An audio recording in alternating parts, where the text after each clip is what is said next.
Welcome to maplewoodstock15 podcast. We have on the phone Jim Robertson. How you doing, Jim? Good, Joe. How are you? Good. Of course, you're one of the organizers of Maple Woodstock, and it's that time of year again, coming up Saturday and Sunday. This is year 12. It seems like just yesterday things got started. Well, 12 years have gone by very, very quickly. It is our community holiday every summer, and we look forward to it all year long, and are very excited that the weather again seems to be favorable for this weekend. Yeah, you've been on a pretty good roll. Saturday's the first date. Of course, the headliner there will be the Wailers, formerly with Bob Marley, but they seem to be alive and well in his memory and doing great stuff. And as always, a great lineup for day one. And then day two, another awesome extravaganza of mix of great music. Rusted Root closing the night there, and of course featured artist Alejandro Escovedo. Why don't you tell us sort of what people should expect who, have been going to Maple Woodstock? Is this similar to years past, or are things going to be a little different? Yeah, no, it's pretty similar to years past in that it's going to be several hours of local bands, local favorites. Couple of, we're always looking for some new blood, looking to curate a nice mix of tried and true and some new blood, and culminating with some really great headliners. I mean, I think we've noticed that over the last several years that some of the reggae bands that we've had have been very, very popular, and so we said, let's just go for it this year. Let's try to get the Wailers. Let's just really go for it. And somehow we got them. So we're very much looking forward to that. And, of course, Alejandro Escovedo we got glued onto from Raul Malo, who did a wonderful show a few years ago, and a similar kind of a Tex-Mex artist. And, of course, Rusted Root, great, been doing it for 20 years, kind of outdoor summer jam party kind of festival band that's just been doing it and bringing it. And we thought, what a great way to close the whole weekend down. So we're very much excited. It's going to be friends and neighbors, just having a wonderful, wonderful time. And, of course, it all starts at noon on Saturday and then noon on Sunday. The Saturday shows go to, 8:30 or 8:45 is when the Wailers come on. Sunday's last act is at 8. And, of course, there's always a great mix of folk music, rock music, blues, pop. How do you decide how to mix up, you can have too much of one, too much of another. It never seems to be a problem. Usually you have a good mix that most people, you're going to find something, if not everything, you're going to like. And the atmosphere being in the park, and that, sort of natural amphitheater that Memorial Park has. How do you go about trying to decide, and what is the background of how many people put in submissions, and how do you choose from those that you do get? Sure. So there's, we've evolved over the years. I think in the early years it was, obviously smaller and obviously more local, and most of those early bands were probably more in the rock and roll or R&B kind of vein. But we've tried to diversify purposefully so to appeal to lots of different tastes. We're not going to necessarily ever a chamber orchestra, but we've tried to expand to reggae, ska, R&B.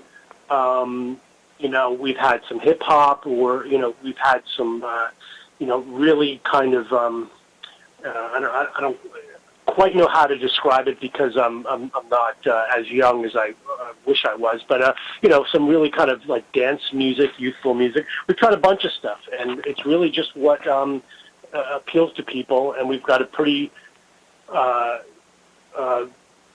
well-rounded committee that kind of looks at all this stuff, whether it's locals and regional and national acts. And we normally get about between 70 and 80 local and regional bands who apply, and then we reach out to a half a dozen or so other bands to try to cultivate for the headliners, and then it just depends on their schedule and our budget.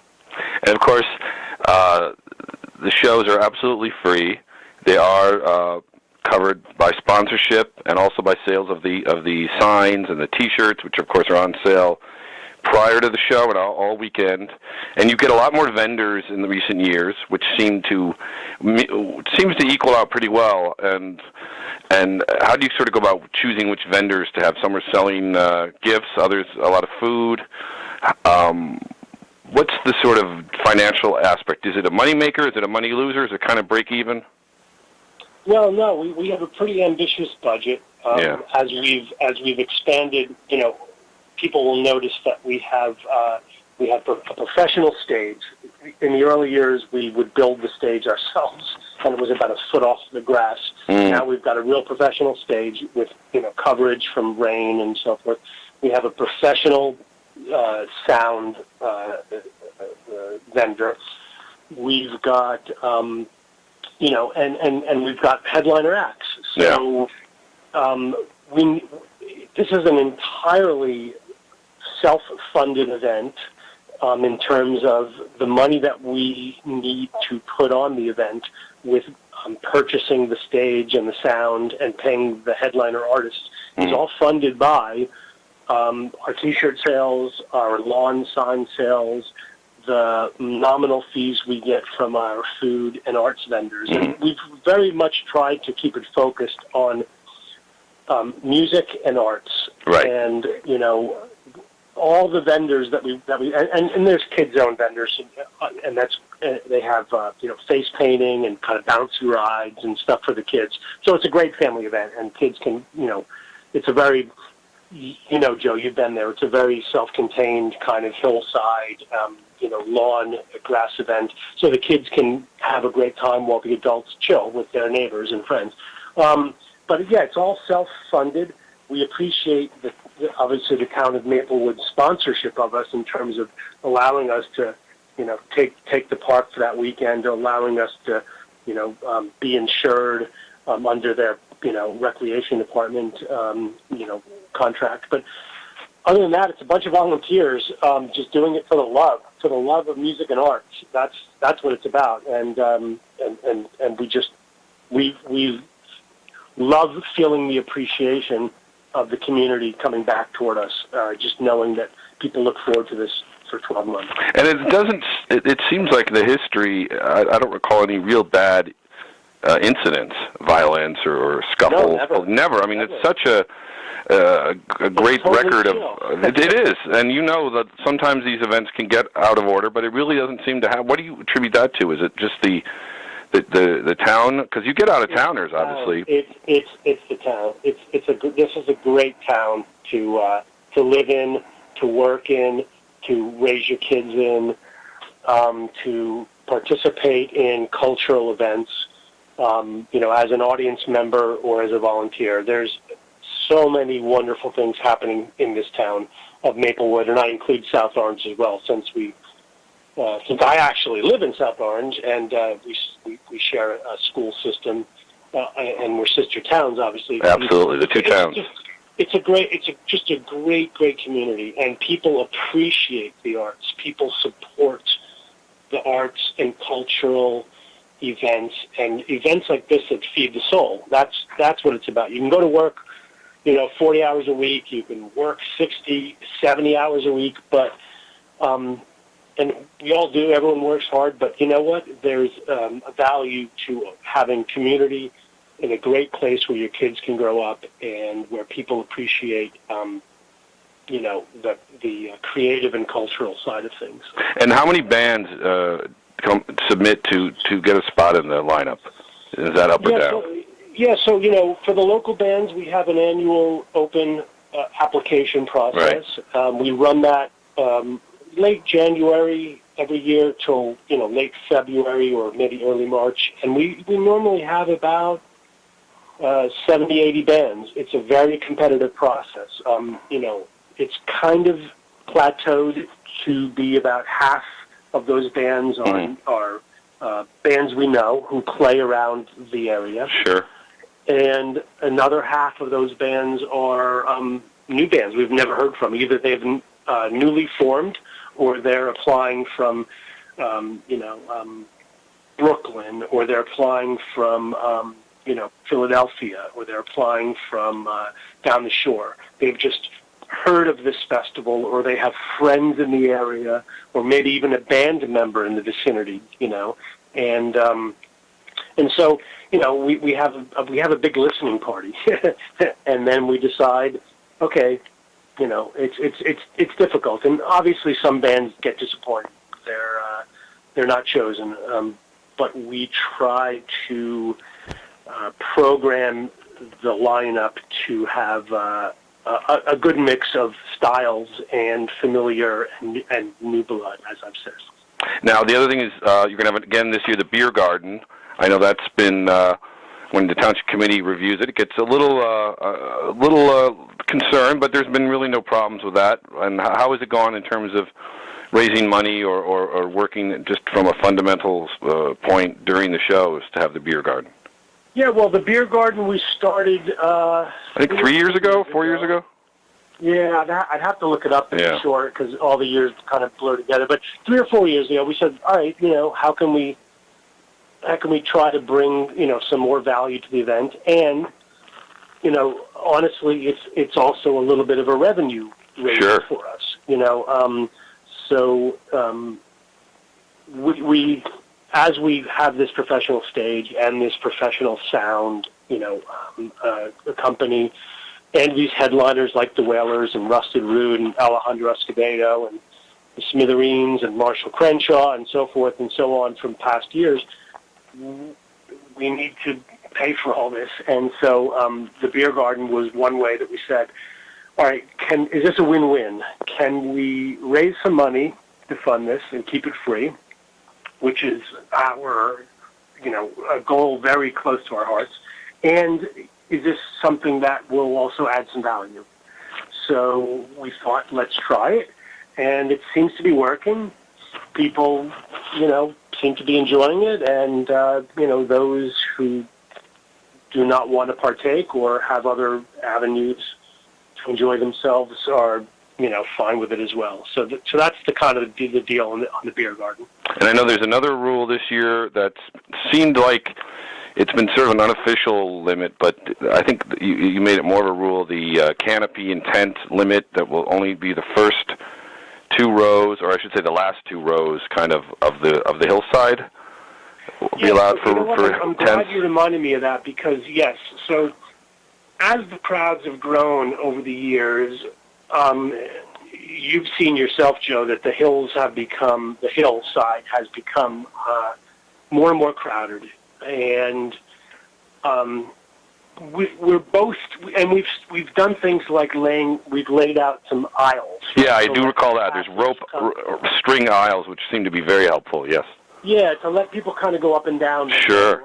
Both for kind of just free flow of movement, and also to make sure that, honestly, our security people, the Maplewood Police Department, are wonderful. They're there on the hill at the event all weekend to make sure that everyone's safe, and so that's one thing we did a few years ago, was let's designate some aisles, and then we thought,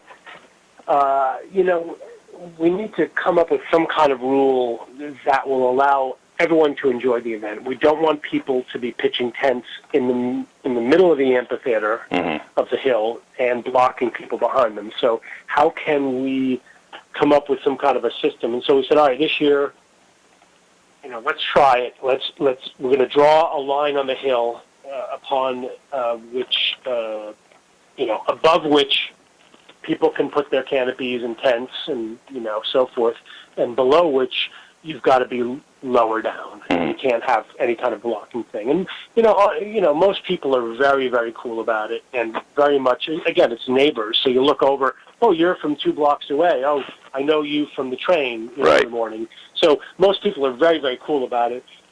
And we're counting on that as kind of a self-policing. But we will also go up to people and say, listen, sorry, you're blocking people behind you. Can you take down your tent? So that's a little bit new this year, and it's kind of, I guess it comes with our success. When can people start putting up tents or canopies? Can they do it the night before, or more the day of Saturday, or is it sort of? Well, we don't. it's up to the town, really. Yeah. The tradition has been you don't really see people doing it the night before. I don't think, but I don't recall. I always see them in the morning. Our festival starts at Saturday at noon. Right. And so we certainly have seen people coming in earlier on Saturday morning. Sure. And getting established, the kind of diehards, right? They want to mark their turf. Right. Bringing in their picnic baskets and their lawn chairs and so forth. But it's a public park, so it's Maplewoods Park, and they've given it to us for the weekend. Are people allowed to leave them up overnight on Saturday night? I don't recall if people do that or not. So some people do. Yeah. That's up to them, and that's their responsibility. I mean, we've never had any issues that I'm aware of. Yeah.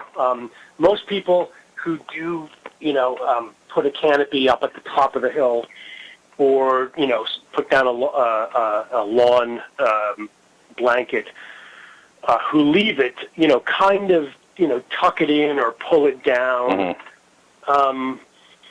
And we are there in the park because we do have the stage and the sound equipment to take care of. So there is a presence of us in the park, but we've got enough to worry about, to not be looking at.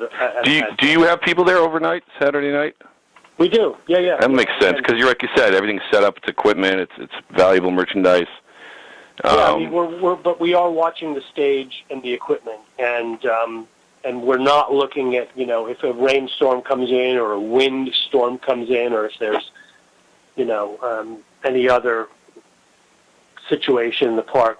We just can't. We're people are adults, and if they want to leave something overnight, that's up to them. Right. But that's up to them. Okay. Anything else? We're talking to Jim Robertson, one of the organizers of Maple Woodstock, which has become more than an annual event. I think it's really become one of the signatures of Maplewood. One of the things a lot of people are getting to know our town around the state and around the area for.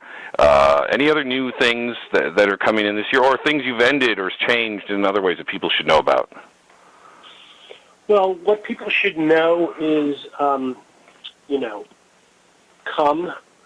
bring some cash and support our food vendors and support our art vendors, right? And relax and enjoy the great music that we're going to present. So, come with a spirit of, neighborliness and that's it. Parking is as you can find it on local streets or walk, because again, this is very centrally located to Maplewood, right by the train station. It's going to have the same stage, the same music programming and schedule, the same kids zone, the same food and arts vendors as everyone has come to expect, the same beer garden that we've established over the last couple of years. So all that is, exactly as we've been doing for the last several years. And we just want people to come and just enjoy the weekend and spread the love. Yeah, and all the information is at maplewoodstock.com. You're also on Twitter and Facebook. And I would also... Yeah, we will be, that's a good reminder, Joe. We will be tweeting on our Twitter. Yes, I follow the tweets. Long. So it's a great way to find out when somebody's on and about weather and other changes. It's really valuable. Exactly. If we have any late-breaking announcements about band changes or, lost and found or, whatever, we will be using our Twitter channel, which is twitter.com/maplewoodstock, to do those kind of late-breaking announcements. So we encourage everyone who's listening to plug that in and follow that, and that's how we will be doing our on-the-spot kind of updates to people. Right, and one thing a lot of people who follow maplewoodian.com know, I am very vocal about just recently with the fireworks. If you go watch the fireworks, pay your share because that's what pays for them. And I would say the same about Maple Woodstock. The great thing about Maple Woodstock is you get a lot for your money if you want to help fund things because you can buy food and support the vendors. You can buy the shirts and the signs, and it's always fun to go and add to the collection, and you're giving money to the cause. Or you can donate money and go on, I know, go on your website, there's a donate button, even if you can't make it. Or if you just want to give some money and have it done with and go enjoy, not worry about it because you've paid your part. There's so many ways to donate and support, but I know people sometimes forget this event is not funded by the township, not funded by any outside sources. It's the self-contained sponsorships and, as you said, selling a lot of the wares and the food there. So don't be a scofflaw. If you're going to enjoy the music, pay some funding to keep it coming, and then you don't have any guilt. Yeah, no, you're absolutely right. We do have a donation button on our website, which is maplewoodstock.com. But more important than any kind of donations to us or any kind of merchandise purchases of our T-shirts and lawn signs and hats and bumper stickers is we want, if you come, so I'm speaking directly here to attendees, if you come, bring your wallet and bring some cash, and you know what? Buy food from our food vendors and buy art from our art vendors. It's a win-win for everybody. Yes. That's what we're trying to really cultivate is, those art and food vendors are supporting us by buying some space. Yes, and the food, I mean, people who haven't had food there's a lot of good food. This is not just some, rickety, snack bar somewhere. This is local merchants and local restaurants. Lobster rolls to tandoori to,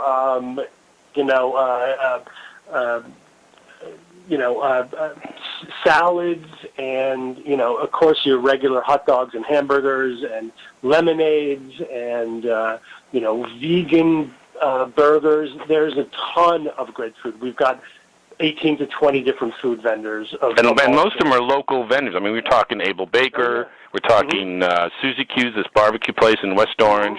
I know St. James Gate always has a spot there. They were actually they put a sign out front the other day of their bar saying "See us at Maple Woodstock." So it's a lot of good food. This isn't just quick dirty snack bars or cheap ballpark food. This is gourmet stuff.